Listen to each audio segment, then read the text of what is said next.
He mentioned that.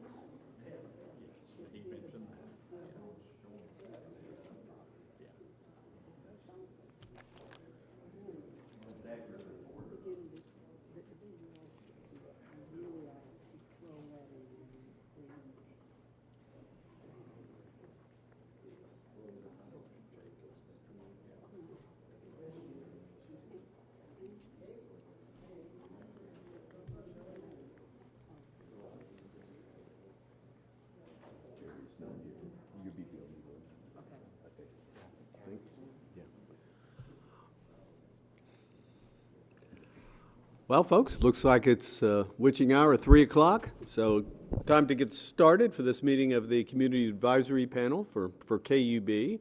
I want to recognize again Kathy Hamilton, Commissioner, for coming, and thank you for coming so regularly and taking the time to be among the commissioners who have come. Do we have any response challenges, suggestions for the minutes that were distributed? Okay, we'll consider those to be accurate. Okay, we're looking to continue the presentation that Dr. Smith and Maggie have, we got well through, but not completely through last time. And then, we're going to go right into Kent. He's asked to, as you know, and everybody agreed that Kent's presentation on rates would also be next on the agenda. And then after that, it'd be time to discuss this entire rate phenomenon and get the panel's reaction, concerns, further questions they have of anybody on that to just come to grips with what we take away from the discussion of different ways to structure rates. And then after that, we'll discuss next steps. We have a number of topics. We either can continue with the rate topic if we don't feel that we're past that. But as we proceed with discussing rates, we're open as to what the next topic is. So we'll address that as well. So I guess it would be time to turn it back over to Maggie and Stephen to continue from last time. Yeah, and I'll just say thank you, and I'm going to just turn it right over to Maggie so we can move on through because we're pretty close. Yep. Great. Thanks for having me back since we had so much fun last time. I'll start on this slide. We did have a question about Lubbock, Texas, which is on here, and aren't they in ERCOT, and isn't that a different model? So it turns out Lubbock is actually not in ERCOT. The market, ERCOT, only covers about 80% of Texas. So I just wanted to clarify that, that came out from a question last time. So, all right. So I think based on the conversation we had last time about how utilities set rates, what are some key principles for thinking about rate making. It was kind of a good stopping point because the rest of the presentation really transitions to particular impacts on customers of different rate structures, and in particular looking at low-income customers, and how do we think about rate structures and usage classes versus other ways to classify customers. So just introducing all of that, how much energy does a typical customer use? You can see here the chart, the blue line on top, which is flat, slightly declining. There is an overall declining trend, even if it's a little up and down year to year, is the kilowatt hours per customer for KUB residential customers. So this is their annual usage. This is their monthly usage, and you can see it going down. The orange line is the dollars per customer, so that would be their monthly bill that goes up. So So let's talk a little bit about usage and what that means. There are factors that determine how much a customer uses, and we're talking about residential customers here. There's the time aspect. There's housing type, size, and a lot that goes into that. And then if we're talking about energy burdens, there's also income, because an energy burden is the energy costs as a proportion of the household income. So we had a couple thoughts back to KUB's presentation, which is a while ago now, so I'll just try and clarify that. So KUB Rate Overview sets their typical usage at 1,000 kilowatt hours per month. That's a pretty easy term to use. It's actually, it's over 1,100, so it's between that, 1,000 and 1,200 range. In 2020, it was like 1,112 or 11, but so it's above that, but still, and that means that the average bill is also above that 108 marker. Yeah. Any questions on this one? Just to be thinking about customer usage trends. Maybe compare that to just overall general inflation. Yeah, so this is not adjusted for inflation. I have not compared to it, yeah. And I just wondered if the general inflation for the country, did it decrease at that same rate? Yeah.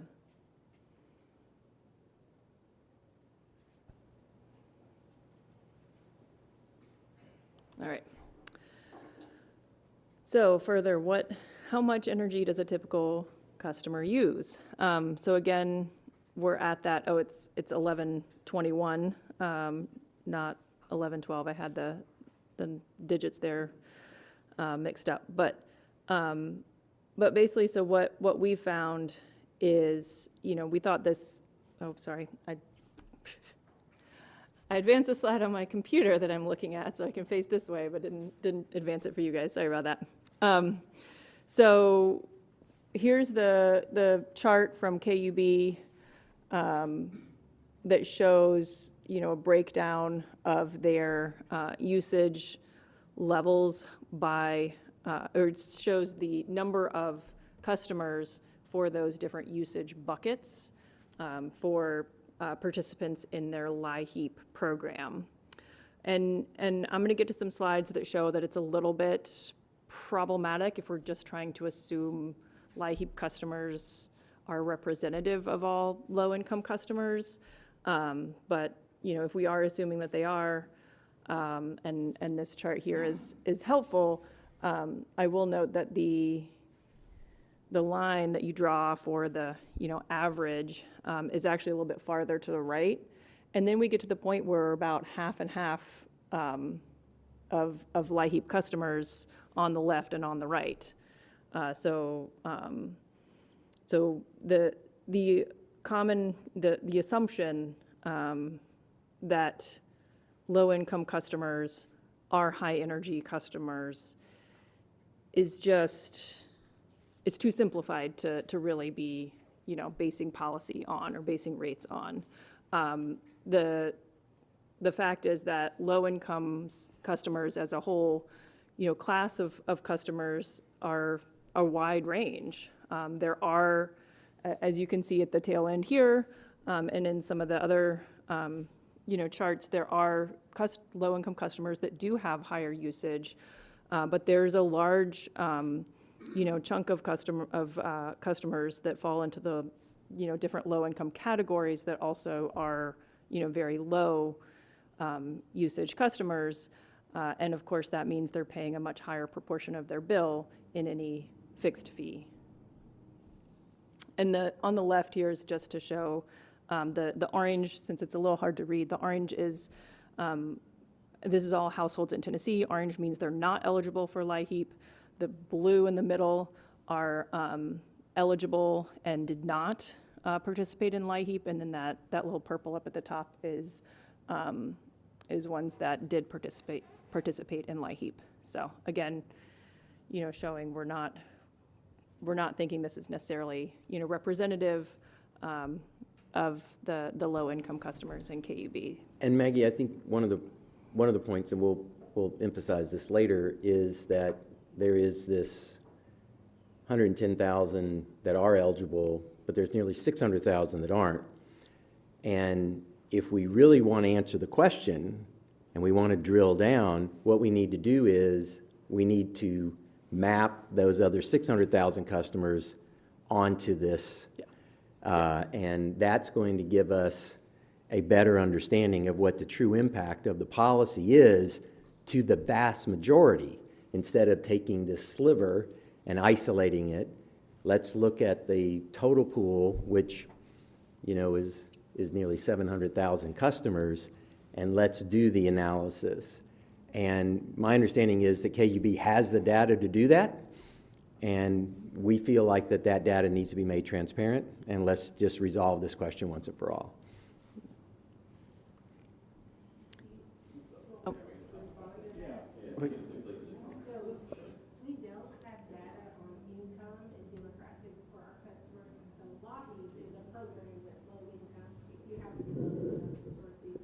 Right. So that's the only information we have in our system is because they receive a LIHEAP benefit. So that's why we use that population, because we don't have income information for our customers. Yep. Well, I think let me go to the next slide because I think this I'm will sorry, help. if we go, just a quick question. And can you go back one slide for a second? Yep. And maybe I missed this in a previous meeting, and I apologize. So obviously you're using the entire Tennessee universe. Yeah, that's all. What is the KUB number of that? So, So in the KUB service Yeah. area, that breakdown of not eligible, eligible, and recipients, do we know? yeah, the issue with that is we're using, census data, which doesn't track to TVA's service territory. Kind of directly. And in some of the later charts, we've made some assumptions around, what parts of the county or census tracts and all that do, equate to KUB service territory. It is a process to do that, and we can approximate it. But for ease of, not having to make approximations for this part, we just used all of Tennessee to show proportionally, and we would expect, KUB doesn't have, 100% of LIHEAP eligible households participating.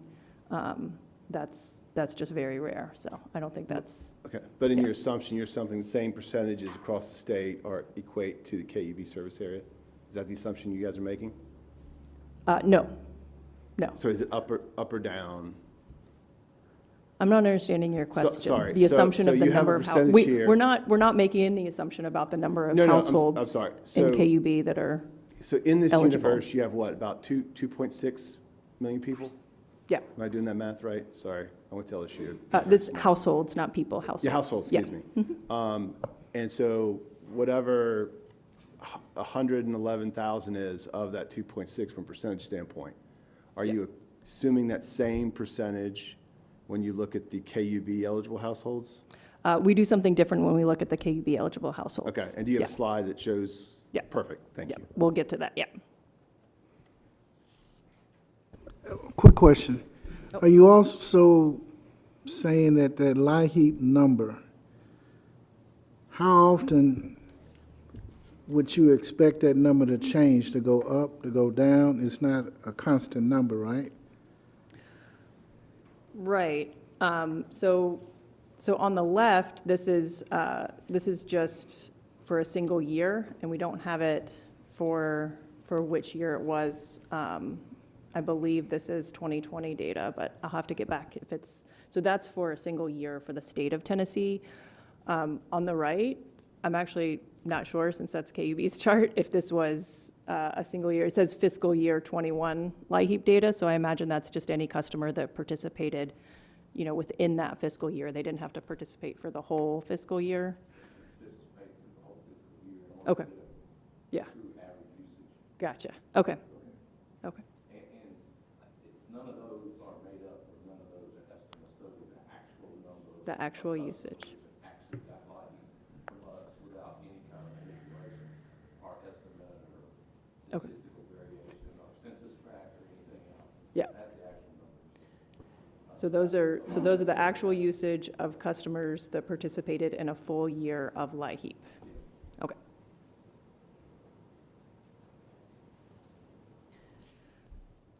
All right.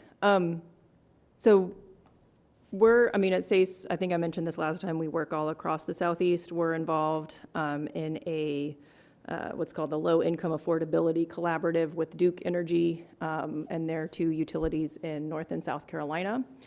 This is kind of building on what Steve has said, and this is through that collaborative. We've worked with Duke, and they've done this analysis of their system to look at monthly usage by housing type, by housing status, so that means owner or renter, and by heating source, so electric or other were the two options there.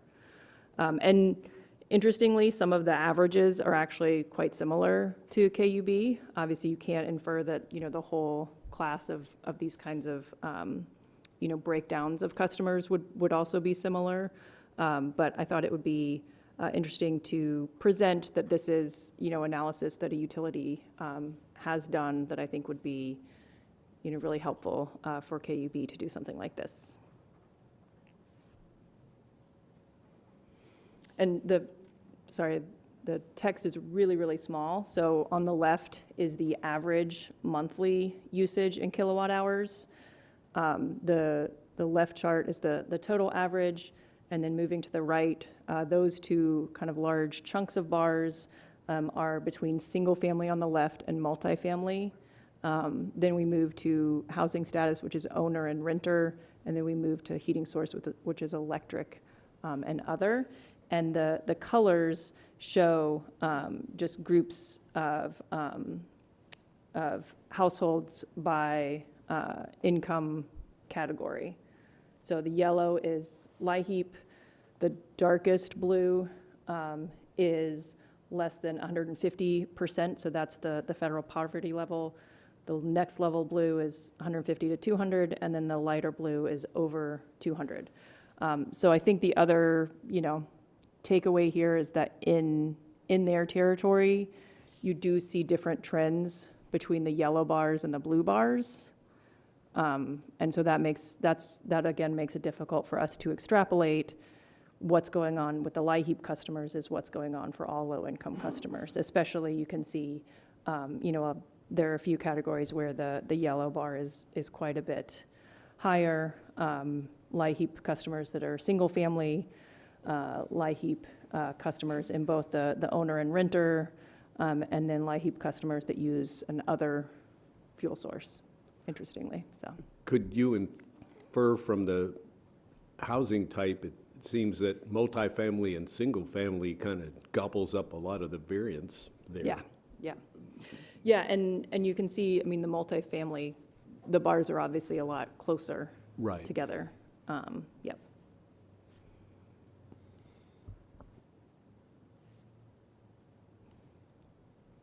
All right.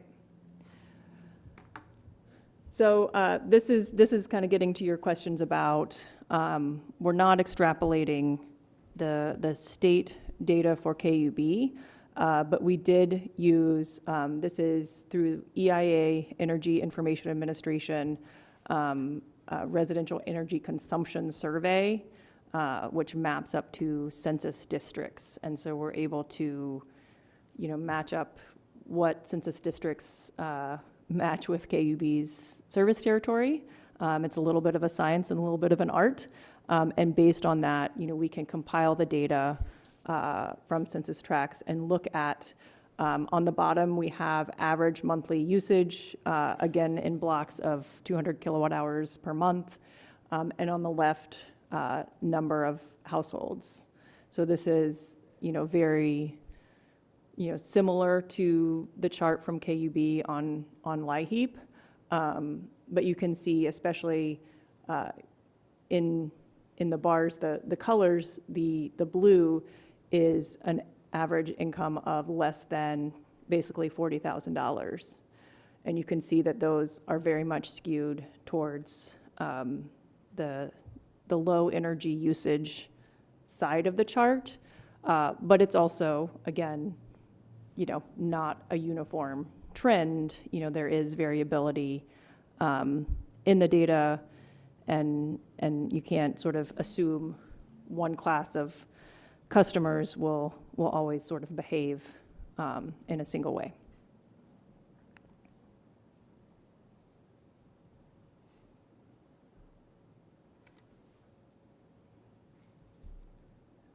All right, this is the one I expect to get the most questions on, so I'm going to leave it on here for just another little bit of silence, just to make sure you guys. It's a complicated chart, so I don't want to, let you guys have time with it. This might already be covered, but I mean, so you said district-based, so the incomes are tracking with the zip code and the locality from census data, right? Yes. Okay. Yeah.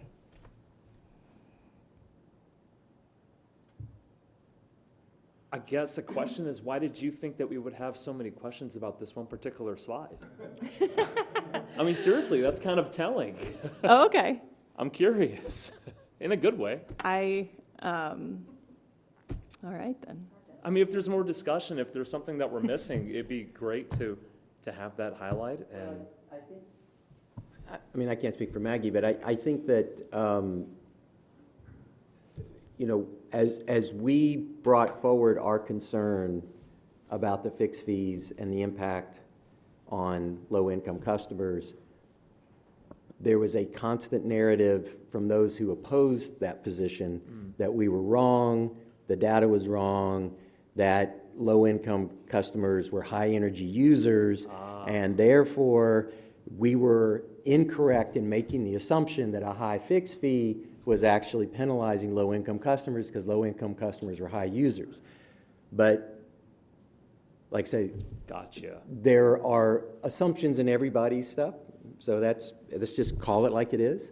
Yeah. But a data set like this shows that there is it's not totally consistent, but you see the blue bar, which is the lower Trends lower. income, is the higher bar, and it's skewed more towards the lower usage side, which means that if you take that to its logical conclusion, that a higher fixed fee is actually regressive towards It's a penalizing lower positive behavior. Exactly.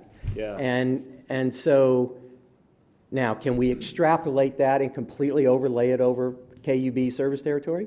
We don't know for sure. We think this is the piece of information that needs to be figured out.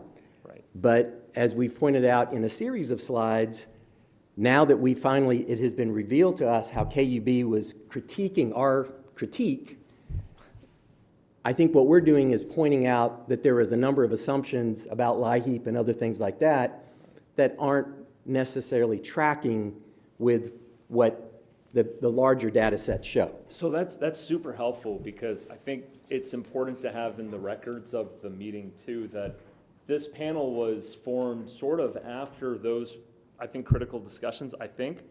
And so I know as a member of the CAP, as a CA panel, I wasn't as privy to those conversations in the community and amongst the rate setting.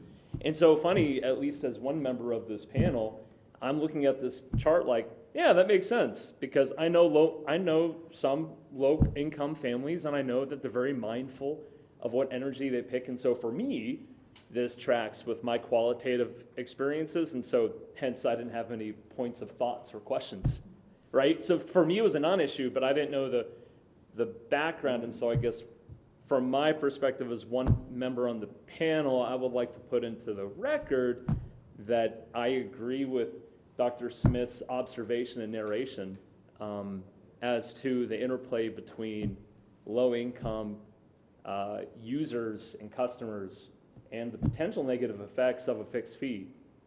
I, for one, agree with that position. Throwing that out there as commentary.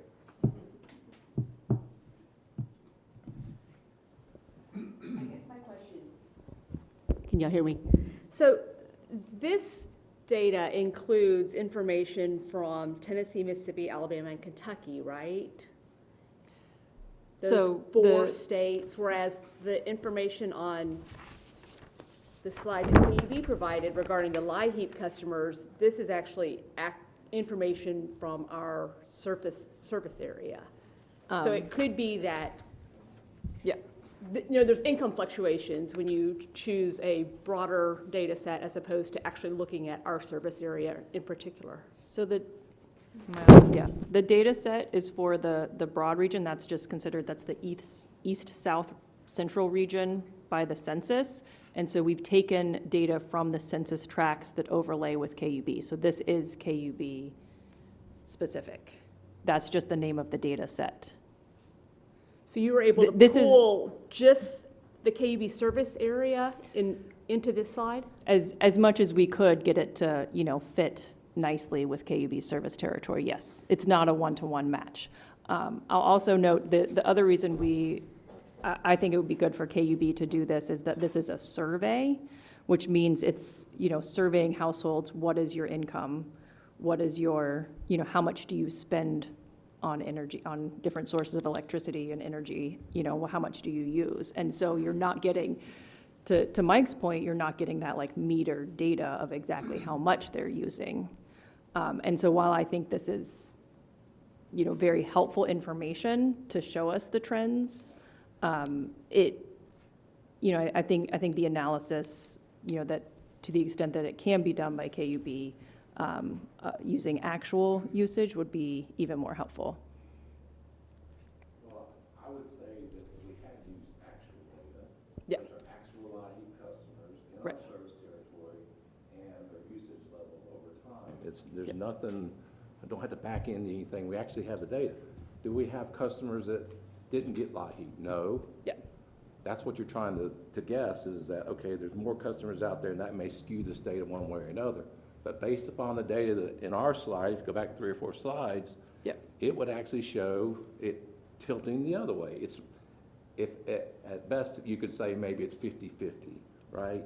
On where the usage is, on breaking one way or another. If there was a way to get at the data more precisely than we did, I would assume y'all would have already done it instead of using census tract stuff for a 5-state region. Wait. The data that you were showing before on the salary-based data for the data that you presented was for the LIHEAP recipients, right, in the KUB service territory. But they weren't for the non-LIHEAP customers. It wasn't about salary. It was Okay. just about usage versus whether or not they got LIHEAP funds. Okay. Yeah.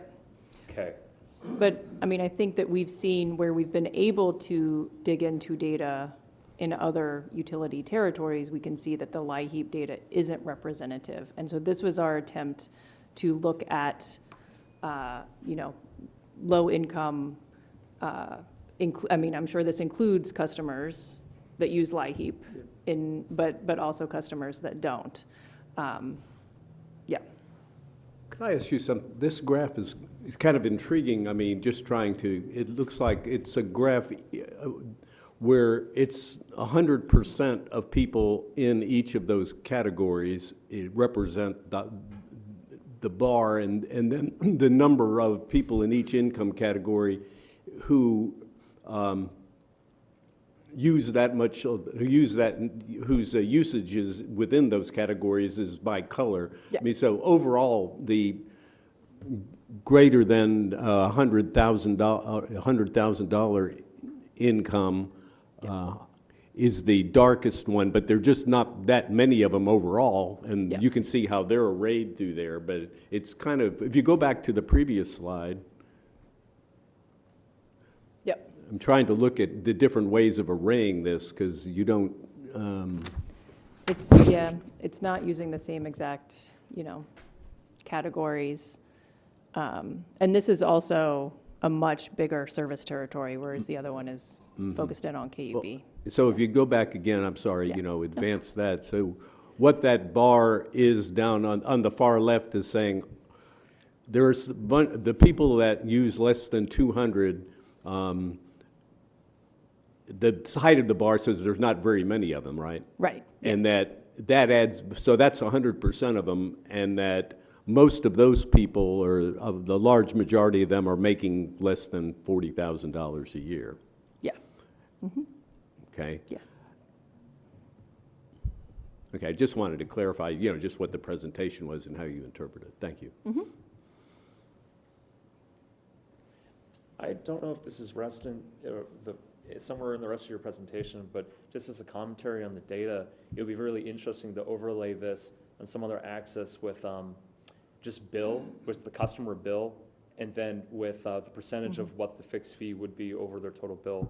Yeah. If that's in your presentation, sorry to jump in, but yeah, I don't know if that's even, okay, Yeah. sorry. We get into something a little bit like that in the next Okay. slide, but yeah, that would be helpful. Cool. I'm sorry, one more question before we jump on, and I apologize again if I missed this previously. How many households are in KUB service area total? Electric? Yeah, I guess, is this, Electric, 212,000, not 170 residential, 170,000 residential, sorry. okay, so then I guess I'm confused, and I think this is just me reading this chart incorrectly. Because, I mean, isn't this way over 170,000? Okay, that's where I think I was confused Yeah. with the question earlier. Yeah, I Right. think, Amy, is this was asking, so this isn't just KUB service area, the census tract data, I get it. yeah. It's, you know, art and science, but this is all 4 states. Yes, so this goes back to Amy's question. Okay, Yeah. so I was mistaken when I answered your question, Amy. I'm sorry, we had a different version of this in the presentation. And so this is, the full Tennessee, Mississippi, Alabama, and Kentucky trends for that east, south, central region. Yes. So this is not directed to just KUB's service territory. Right. I apologize for that. But am I mistaken, is there not a group that is trying to work with KUB to extract the census tract data that would help clarify this question? And that we, and I don't think there's any of their representatives on this panel, but that there is some attempt to try to drill down further to clarify this for, again, as Maggie said, the census tract data and the KUB service territory do not perfectly overlap, but there may be enough of a correlation, and that doesn't necessarily mean it's absolutely accurate, but it would be an additional useful data point to actually have that information. And so I guess, I think it's one of our recommendations is that KUB should continue to be transparent and forthcoming in wanting to have this data out and made available so that we can get further resolution into the details of this. I will comment, and that has been requested, and much like LIHEAP, we don't keep census tract data. I mean, we'd have to get it from a third party, if we, and so that's something we don't have as a record. So we have provided the zip codes, by zip codes, because we do have that. It's something we have everybody's bill where they live. But once again, LIHEAP data nor census data is something we have readily available at KUB. And that was one of the challenges we had when putting this together, and the reason we used this REX, which is a broader geography, but gets more specific because you are actually getting the actual income and usage of the same household. Whereas if you go that route, you're saying, okay, this zip code or this census tract has an average usage of this and an average income of this, and you're assuming those two are, connected. And so it's not, there's not a good way, really, either way to do it. Yep. Question, just reading the language between Gabe and Dr. Smith. Dr. Smith, do you feel like, and Is there some kind of near-term future where you feel like you could get the data to run better numbers and that you, as KUB, could give that data? Because it just seems like that I'm sensing that you feel like that the data's there. I'm sensing that the data, we don't know what they're looking for and what is there or not. I mean, we know that you don't have the census data, which I don't know if that's what you're looking for. Am I just barking up the wrong tree?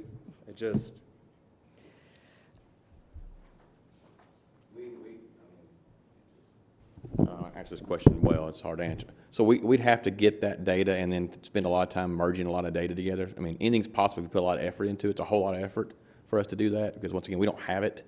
Yeah. And we have to start matching up addresses to.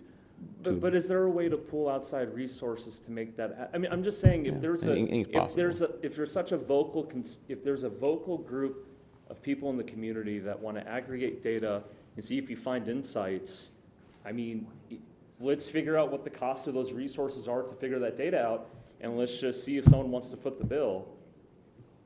I mean, it's just one thought, because, I mean, seeing the data put together, we don't have to act on it any particular way, but if there is an interesting visualization of that data, then it seems like we might be sitting on an answer we don't even know we have.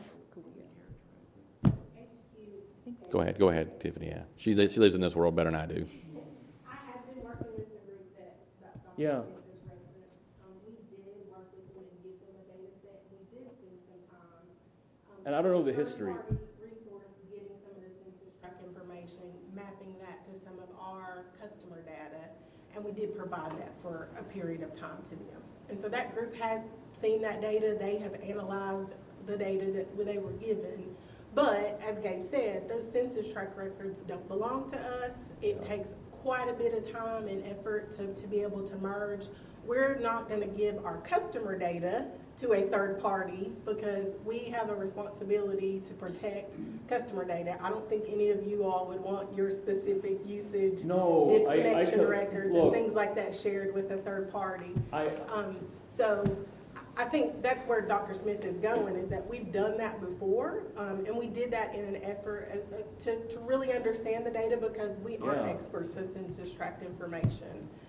So that was done, but that is not something that I think we can sustain and continue to do, and we also can't just hand our data over, customer data over to someone else. No, I understand that, and that's why I think one of the main reasons why I personally joined the CAP, and I think a lot of us did, is to have these conversations that we know we have no voting control. We know the commissioners can listen to what we say, and everyone who works at KUB, and then we can all try to guide this thing hopefully together, right? So I guess I'd be remiss to not say this. I heard and this is not competitive I'm just trying to figure this out. I heard for a period of time then it became unsustainable. So it'd be really interesting to see what's the number that makes it sustainable.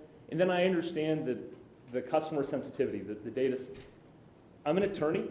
I'm a corporate attorney that deals with confidential information and secrets, and there are ways to handle that transfer of data and secrets in a way that can be upheld and with our customers in mind.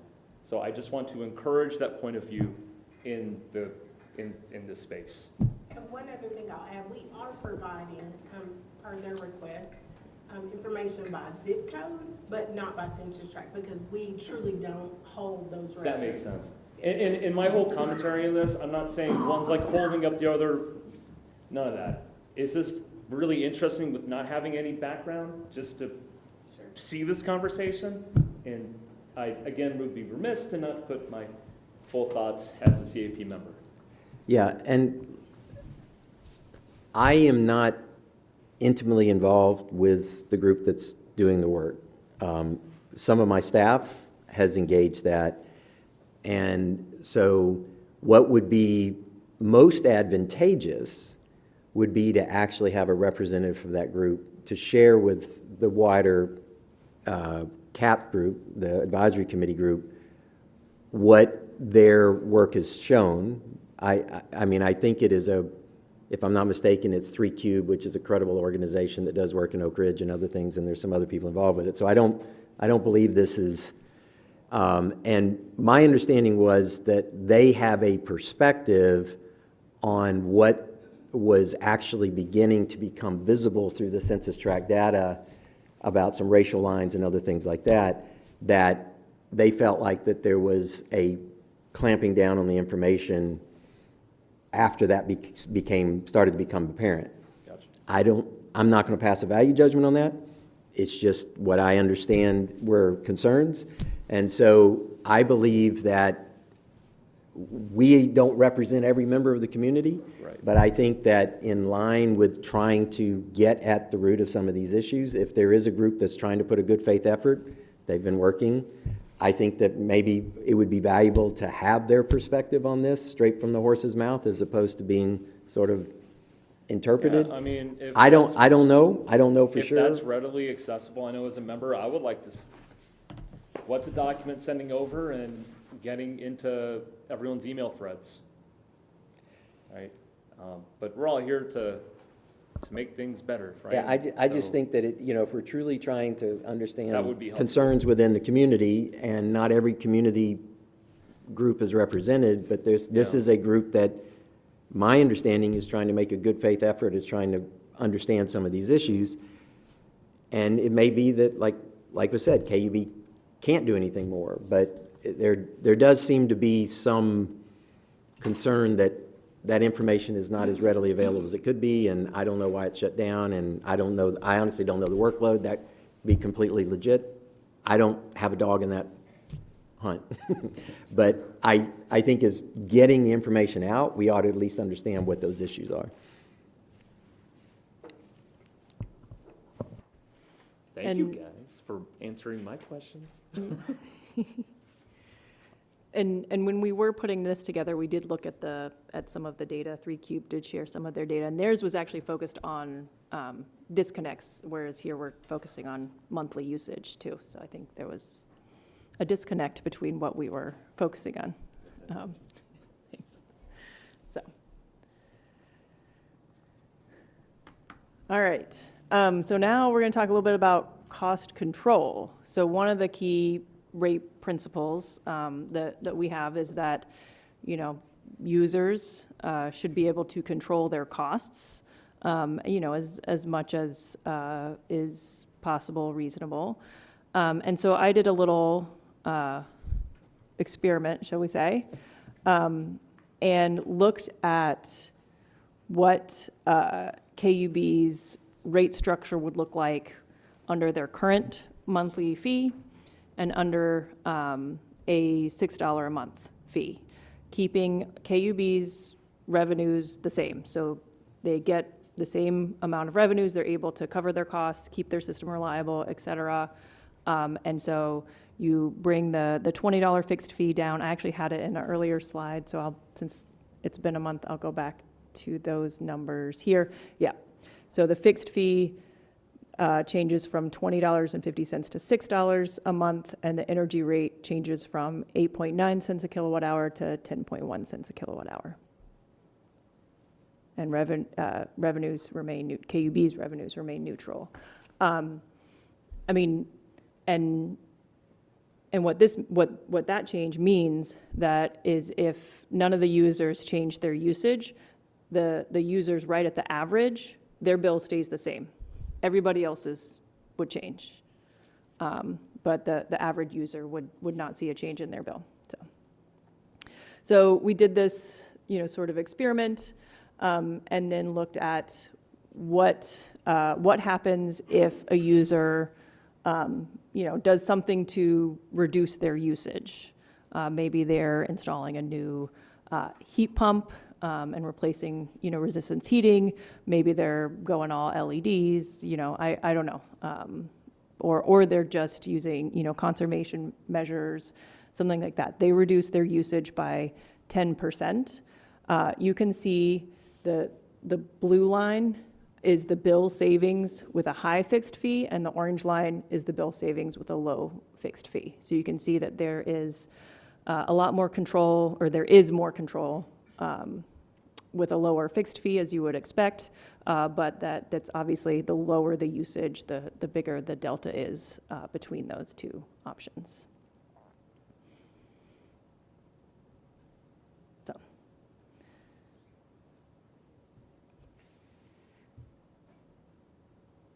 And this sort of gets at, we feel like the fixed fee begins to blunt the market signal, and the market signal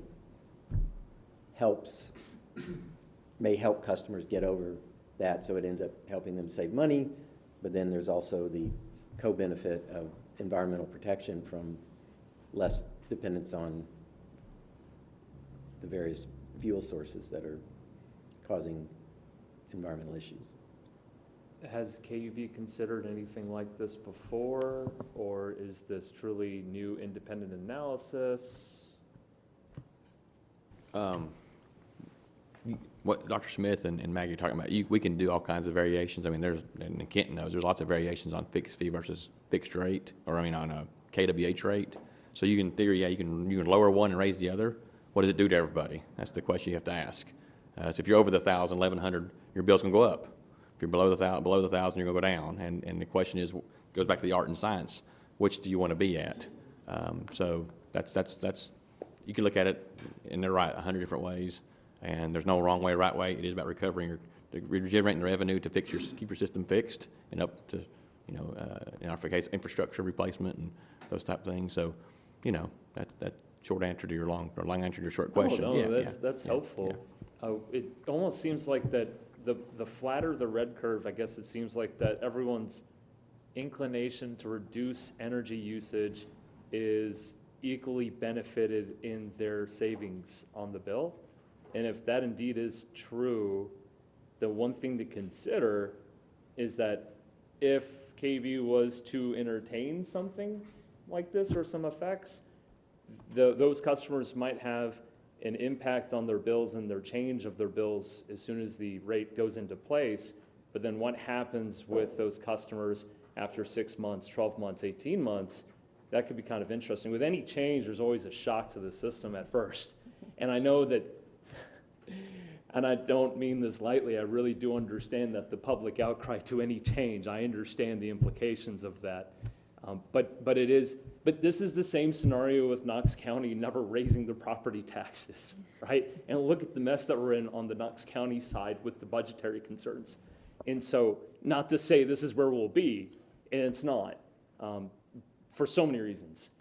But I do think it's worth the consideration to literally label something as short-term or immediate impact, customer impact, and then like midterm to long-term customer impact. And that could be a really effective way to better explain our community how they can end up doing better possibly. And I say possibly because I don't have the answers, but I think if that's the reason to potentially not entertain the scenarios, I think we could look past it if we have the bandwidth. And I know that's a big ask because KUB's already very lean, right? But a little bit of strategy up front could be huge savings for our community for years down the line. And that's wildly important. And if I could say something from the standpoint of the board member. Yeah. We do. And there's no doubt that you, No, yeah. I know, I just was gonna say, we have talked about these scenarios and just like Dr. Smith says, he feels like everybody said, all low-income people are high-energy users.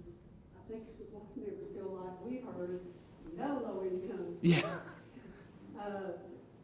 Customers are high-energy users. And so with us sitting at a board level and looking at that LAHU data and seeing that we have people, with the data that we have, they're about half and half, and the just substantive input that we get, which is we hear from poor people in the winter when they're paying those high utility bills. The thought from us is how many more poor people are going to come in and say, you've raised my rates on what energy I'm using and I need help. yes, we may be helping some people who are poor on the other side, who aren't using that much energy. It's a balance. Right. And it's a tough balance. So that's interesting, that something that's lost from some analysis is the seasonality and how that translates to people's stories every year. So throwing this food for thought, if there was some kind of data visualization for the coldest, the most extreme, right?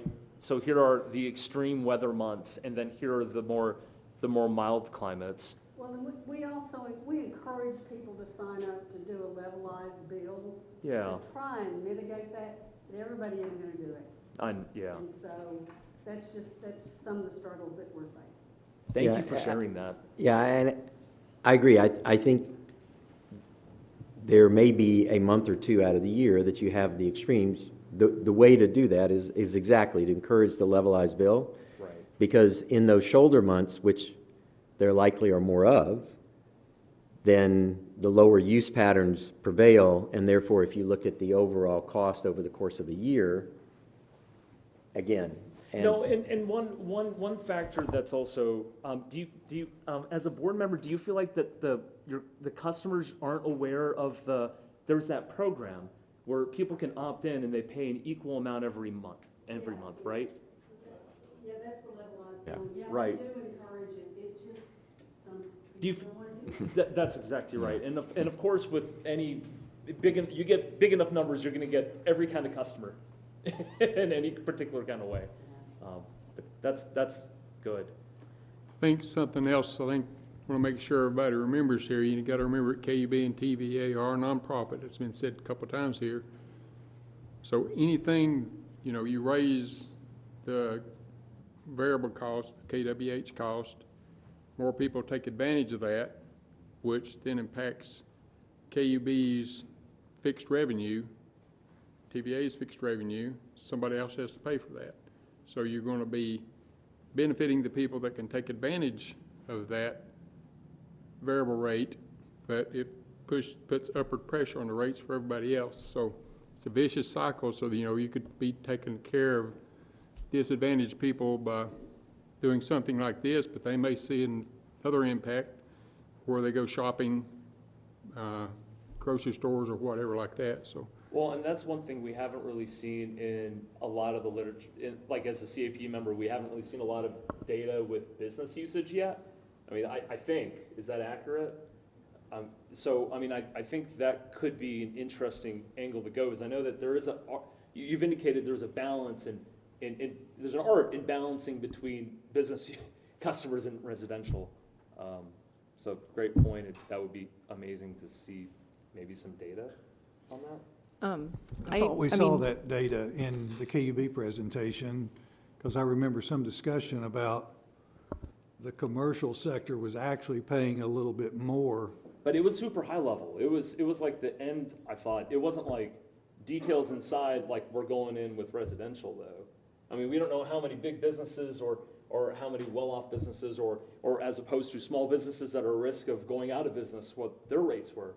We haven't even touched that part of the business rates. Sorry, it was super high level. We want to say we're getting into you're starting to get into a pretty substantive discussion. We haven't finished.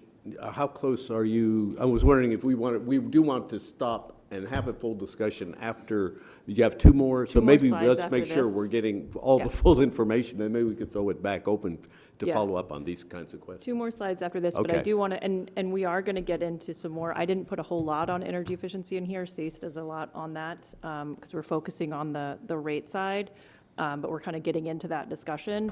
And I mean, there's plenty of studies and examples that show that reducing the usage actually reduces your overall utilities cost to serve, and therefore reduces rates for all your customers. So KUBs, I've heard, I don't know if this is the latest I've heard for a long time, 80 cents on the dollar that KUB pays goes to TVA, right? Something around like that, for electricity, obviously. And so, to any degree that we all can reduce KUB's bill to TVA, I mean, that reduces the amount of revenues that KUB has raise through their rates. So yeah, and we can have lots more discussions on energy efficiency. I will get into a little bit of that in the last slide. But I think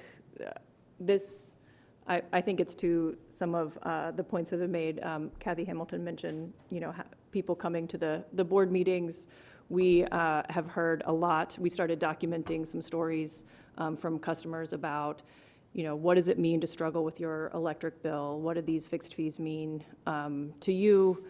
We have a whole blog on them. Here's a few to just bring us back to, why are we looking at this? And then here is our ask that was mentioned earlier about doing a comprehensive assessment of, residential customers. What are the, not just what is the right balance between fixed fee and variable rate, but what other structures are there? Levelized billing has been mentioned.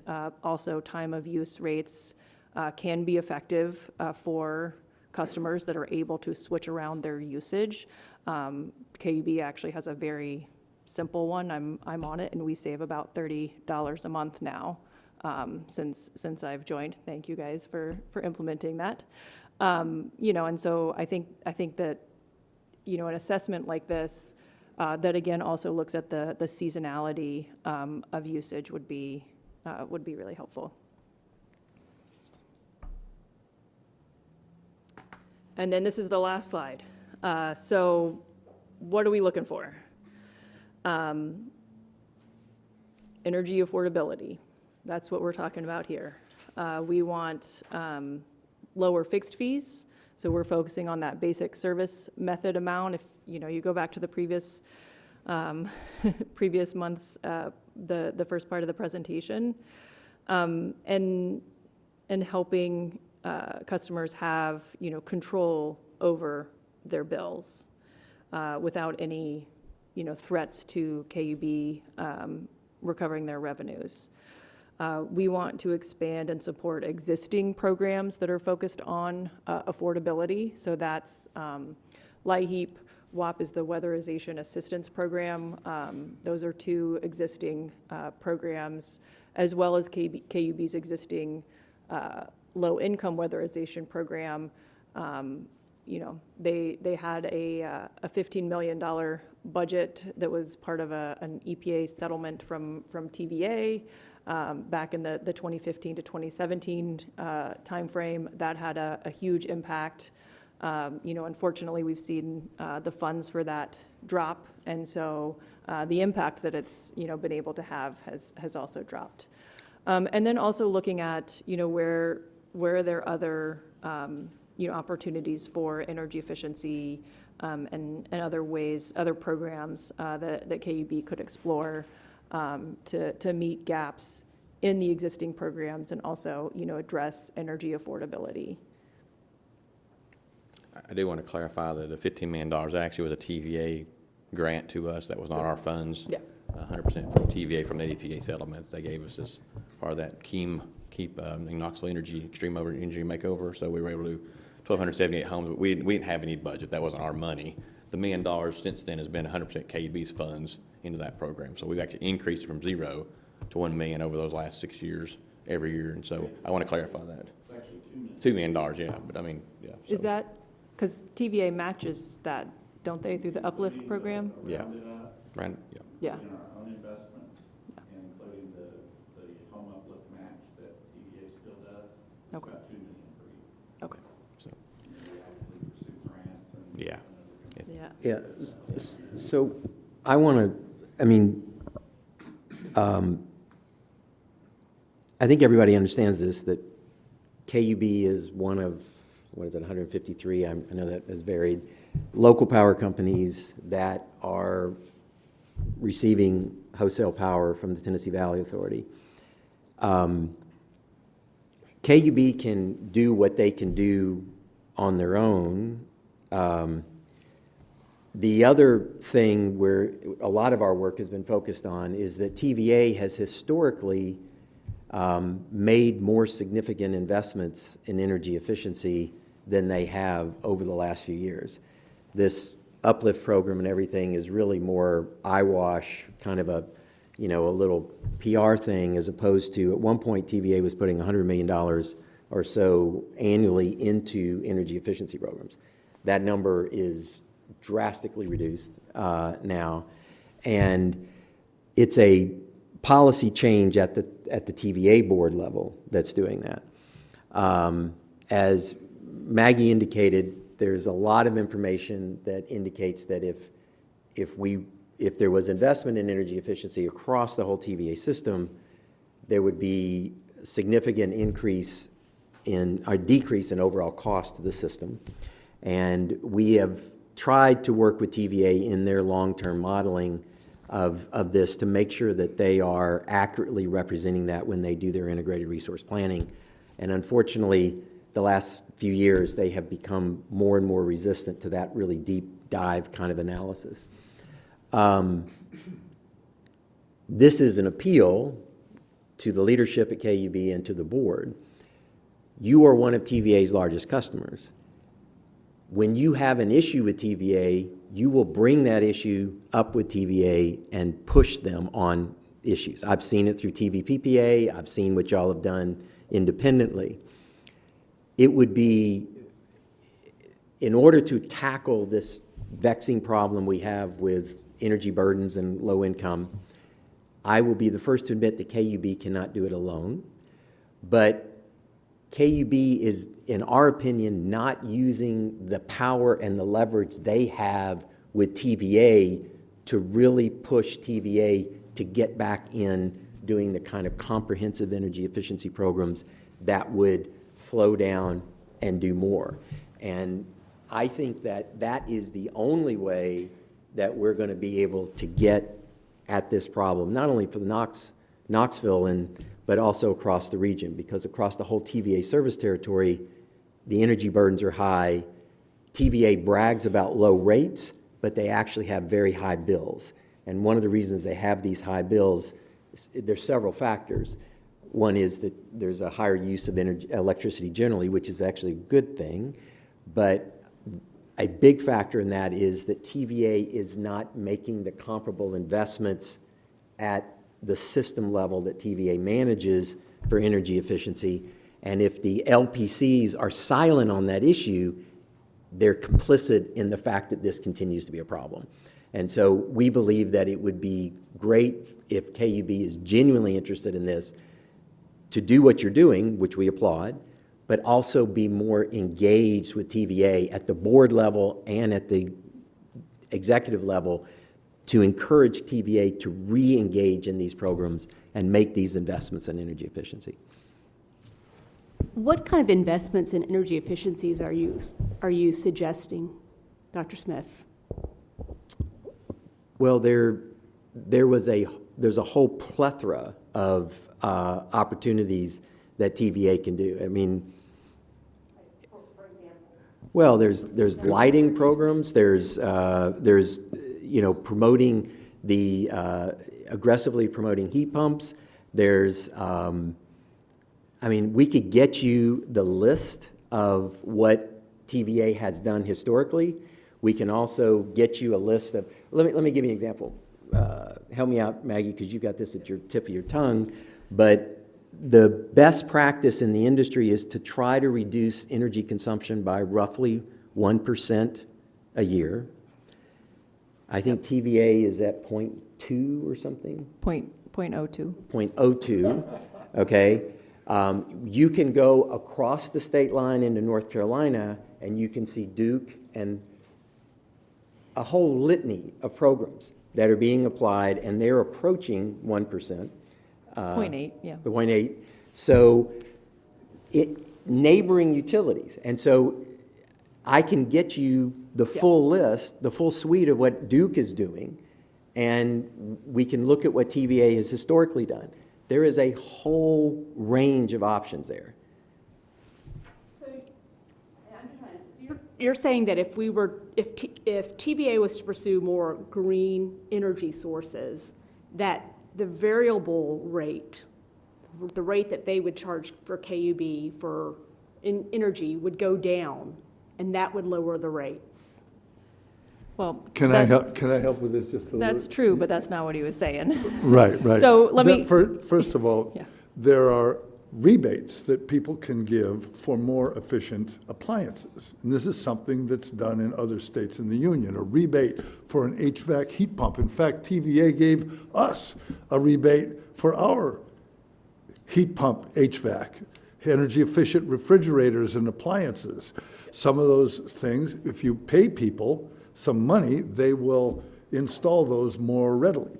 Also, there is utility-funded energy efficiency upgrades, the kind of things that that KUB does right now. And actually, they do them very well. When they do an energy efficiency upgrade, it gets sometimes about 30% reduction in electricity consumption. But way more of those need to be done. The comparison between the $15 million and the $1 million, that's a reduction at the TVA level. You're exactly right. And I believe that we should go to TVA and slap them around and tell them to cough that money up because they've got it. And I think that if KUB were to participate in, just like you did when you went to TVA with a couple of other metropolitan LPCs and got the money for the wonderful solar energy, green assist, green invest program. That was terrific work. That was imaginative, creative, and you got a really great result. We will have 20% of our energy come from solar by 2024. Do I have those numbers right? Wow. So that's really great work that KUB did. I think what Stephen and Maggie are suggesting is, hey, let's do some of that with energy efficiency too.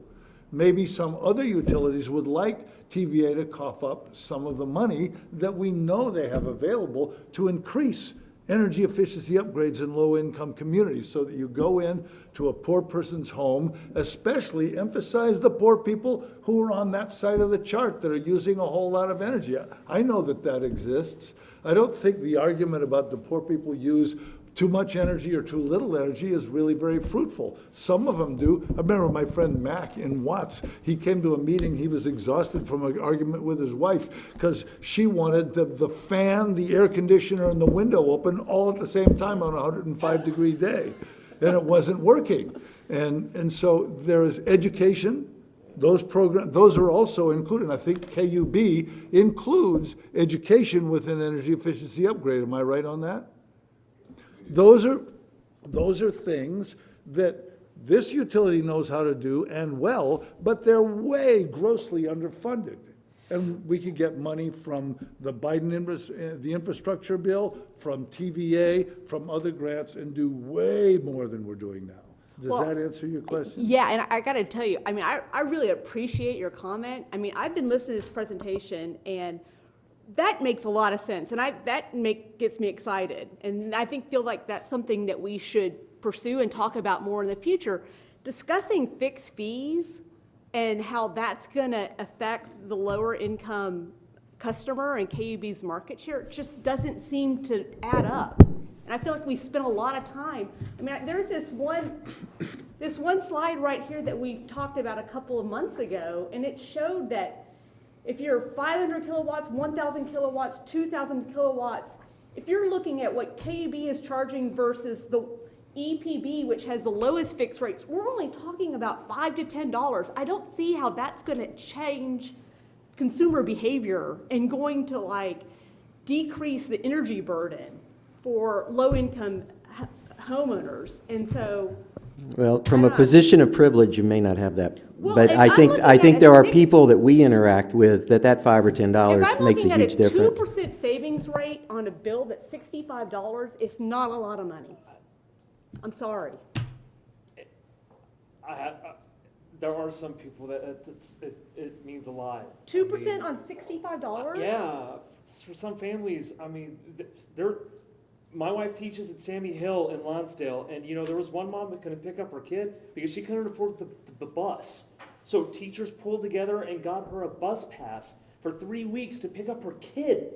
Okay, so if we lowered our fixed fee to $9.36, which is in the I don't want TVA. to get into details of it, but just But know that it's- there are other families It that is does matter a lot. $6.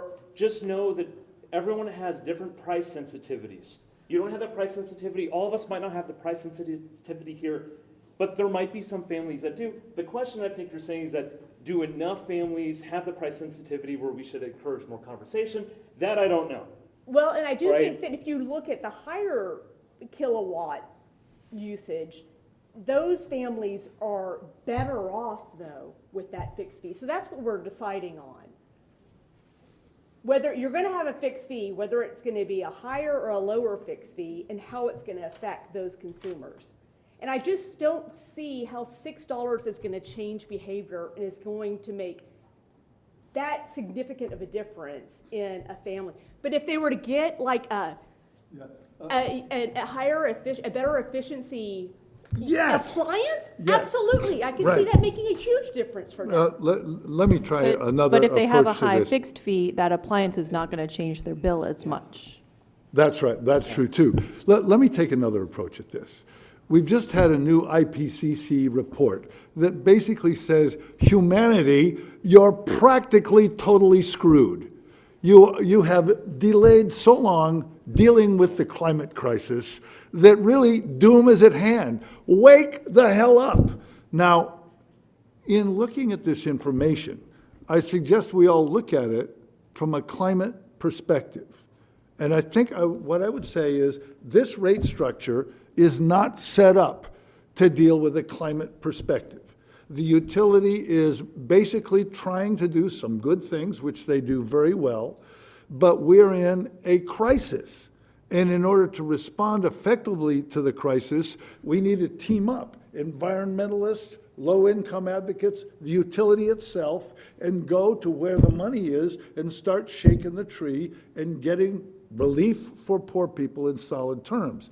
I think part of that relief would be an adjustment to the rate structure, and I've got a little presentation here about a utility that I think has gone a ways to deal with that, but there's not enough time on it. But I think this conversation here, what should a utility do if that utility frankly acknowledges the climate crisis and the crisis in wealth inequality, which we have? I was going to do it about LA. Well, LA and Knoxville are different, but they are both extremely wealth unequal cities. I think morality says relieve suffering and deal with the climate crisis. And if we were to acknowledge those two things as central motivators for utility policy, we'd have a different utility on a number of levels. Amy, I think we can wrap completely up by just saying, Amy, I think that if you really were to understand our position, you would see that we're advocating for all what we're talking about. We're advocating for non-regressive fixed fees. We're advocating for aggressive investments in energy efficiency programs. And we are advocating that KUB do what you can at the level. We think city government should be involved. And then we also believe that TVA needs to be making more significant investments in these programs because it is the collective suite of things, not necessarily any one of them, that is going to get at the root problem, both of the equity-related issues that we're struggling with as a society, and ultimately at the climate, environmental-related issues. So this final slide is the recommendation. Let's look at all of these things together to get at the problem.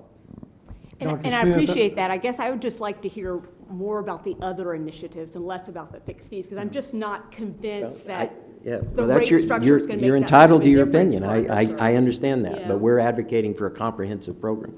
Dr. Amy, Smith, I have what- I have two questions I'd like to ask. One, when TVA was spending more money on energy efficient programs, was there a direct correlation of the percentage drop?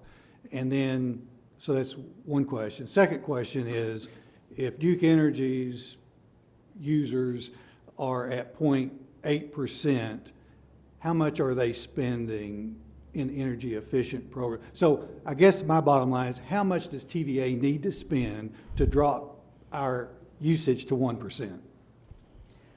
So the cost of energy efficiency does vary by utility to utility. There's not a set, dollar per megawatt hour. It varies by the different types of energy efficiency as well. But there are the energy efficiency programs. So the example in Duke, they go through a cost-benefit analysis. They go through various cost tests, and there's lots of ways to do it. But basically, what you're doing is, the utility is looking at the energy efficiency programs. Okay, if I give a, $50 rebate, $100 rebate, $200 rebate, what's that going to change as far as customer participation? What's that going to change as far as my savings? And you can set it at, a lot of times, what's called the utility's avoided cost.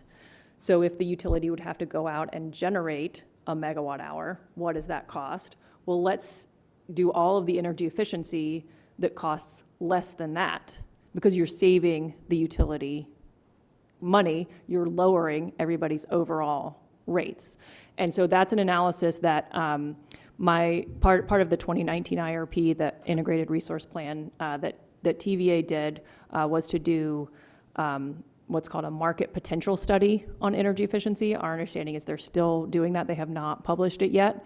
So I don't know. There are good and bad ways to do a market potential study, so I can't comment on what they've produced. But it's very much, utility. The Duke energy savings level is about at the national average, that 0.8%. We actually see, states all across the country that top over 3%. So I think the main point is, for TVA at 0.02%, it's got to go up by quite a lot in order to reach that kind of savings. Let me ask something here. Looking at that second bullet under expand and support existing program, was that 15 million? Doesn't that represent the money that came from the ash spill settlement? Yeah, we said that earlier. Well, it actually wasn't the ash spill settlement. It was actually a new source review lawsuit that EPA had against TVA about their coal-fired power plants and not upgrading. It was an EPA mandate, but it was not for the coal ash spill. It was for a different clean air violation. Okay, we have about 10 minutes. Obviously, we're not going to be able to get to Kent's, and if we have kind of unanimous consent that we'll pick that up next time. I think that would be great. It looks like we started conflating a couple of discussions. They're obviously related, but they're still different, and that is the fee structure and then the amount of utility resources that would go into weatherization and other efficiencies or coupons for replying, all the things you mentioned.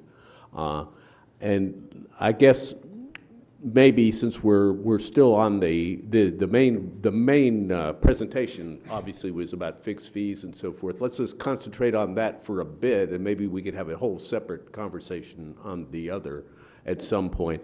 Do any of the others who have not had have not had a chance to speak have any other comments on or questions that you'd like to raise regarding the fixed and variable fees and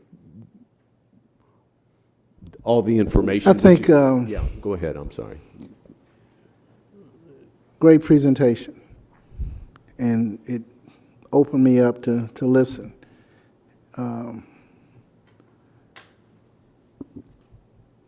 I've just learned that you can play with numbers any way you want to play with them. So if it's a fixed fee, lower fixed fee, I can give you that number. But I'm going to charge you more someplace else because I still have my maintenance costs, everything I got to fix, my employees I got to pay. I still have that cost. It's got to come from somewhere.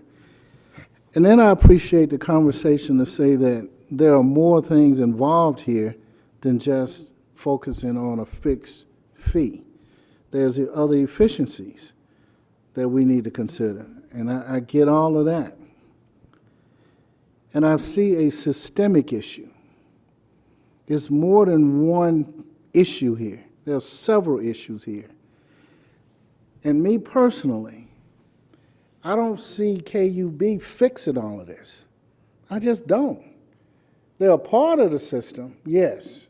They are a part of the system. And we as a board, me, and I'll say we, and I'll say being a part of this board, I look at how can we come to close to a general consensus, because there's no one clear answer here. It's not. And as a pastor, I mean, I'm a mixed bag of fruit listening to this, because I'm also a local pastor. And I get folks in church that can't pay a utility bill, a water bill, and try to help them. But I don't just hand them money and say, here, go pay your bill. We have to sit down and lay it out, because now, in order for me to help you as a church, I need to know what else is going on. And sometimes if a person can't pay a bus, I got to pay for a bus pass, but then as a pastor, I find out that they don't understand how to manage money. So there's another issue, that I can give them all the money all day long for a bus ride, but they're going to have the same issue because we haven't fixed this. And it's an old term, but it's how I think, called root cause analysis. You got to back it all the way up and find out what the real problem is, because you can spend so much time over here playing with step number 16 when you haven't resolved step number 2. So I appreciate everything that everybody's talking about, but for me, it's more than just one issue. And how do we get there? Lord help us. Well, I would agree. I think the discussion of fixed fees, I know from my own experience, even very, very small amounts of money can make a great deal of difference to an individual family, but that's not really where it ends. The expansion of the support systems through weatherization and through the LAHEAP program, I think during KEEM, when you're talking about reducing somebody's utility bill by 25%, which I think is really what we achieved during KEEM, that starts getting significant in that it really can change the way people adjust their budgets. I think you're exactly right. This is just a small part of the bigger picture of income inequality and of the kinds of support services that are needed to help people make the kinds of decisions about their resources that help them move forward. But I've just been really interested to hear what everybody has to say, because I'm more involved in the direct service delivery. But it all kind of comes together. But the bigger impacts from, for example, when we used to do the energy education programs that we would do, and we would get just really gratitude from people for just giving the information. That's empowering when somebody is given information that they didn't have, which everybody would think everybody knows, but everybody doesn't know. And when they get that information, now they are empowered to act on their own behalf. And whether $6 as opposed to 25% is what causes people to change a behavior, I don't think any of us actually really know the answer to that. But I just want to say again, I'm really appreciative to be part of this discussion, because I think it really is significant for us and for our community. And thank you. For those of you who are not familiar with KEEM, that's the program that I was associating with the big influx of money that did come to the city through, and we work with Barbara on implementing and it really gets to the impact of weatherization and the things you're talking about in that second bullet. I made an incredible impact, the number of, when you'd have individual folks who, once their homes were insulated appropriately, they got the appropriate HVAC efficiency, very large drops, meaningful And they got the drops. educational And the program as educational part well. of. And, you know, doing over a short period of time. Right. You know, 1,200 households was really impactful, and it was big enough that I think it continues to make a difference today. Now, of course, weatherization and round it up, these are all great. I mean, but we do need, you know, just more of that. Right now, we're having a lot of problems just getting person power to do the work. I mean, we're in a whole different environment of how the labor force is changing and how costs are going up. And so you're exactly right. It's not just, there are so many, it's complicated at this point for labor, for materials, for things of that sort. But that's going to pass. You know, this is going to pass, and we're going to come through this. And I think that's where some of our concerns about climate change and everything else more in the weatherization and energy-saving kinds of things that and the educational programs that we do. Right. Well, thank you very much, Barbara. I think as we're ending, we got a couple minutes left. I want to just take the privilege of observing, thank you for a very thoughtful and informative presentation. And the realization as we kind of segue next into Kent's, which is going to be, I think, more on the equity argument and, well, equity and climate change arguments that you just, that you give us a preview of, a coming attraction of. Yeah. Prepare yourself. Right.